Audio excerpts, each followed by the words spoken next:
आपण पाहत आहात बागलाण वृत्तांत, खबरबात महाराष्ट्राची। चांदवड तालुक्यातील शिंगवे परिसरात अवैधरित्या मुरमाचे उत्खनन सुरू असून संबंधित उत्खनन करणाऱ्या व्यक्तीकडे कुठलीही परवानगी अथवा शासकीय कर भरलेला नसताना देखील राजरोसपणे उत्खनन सुरू आहे। हा प्रकार राजकीय किंवा प्रशासनातील अधिकाऱ्याच्या आशीर्वादाने सुरू आहे का, याबाबत उच्चस्तरीय सखोल चौकशी करण्यात यावी अशी मागणी करण्यात येत आहे।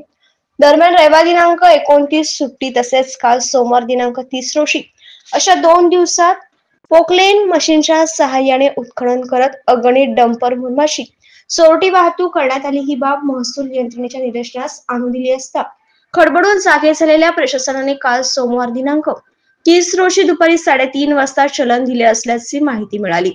मात्र सदर मुरमाशा रॉयल्टीचे चलन व न भरता मुजूर ठेकेदाराने राजरोसपणे चांदवड मनमाड रोडवरील शिंगवे ग्रामपंचायतीच्या हद्दीत मुरमाचे उत्खनन सुरू केल्याने या ठेकेदारांवरती कोणाचा वरचा हस्त आहे याबाबत अनेक तर्कवितर्के लावले जात आहेत।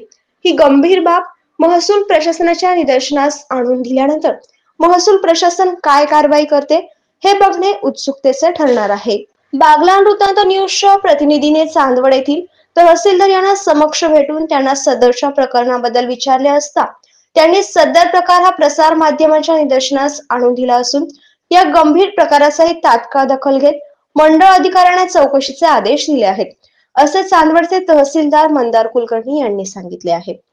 बागलाण वृत्तांतासाठी विभागीय संपादक सुनील सोनवणे, चांदवड।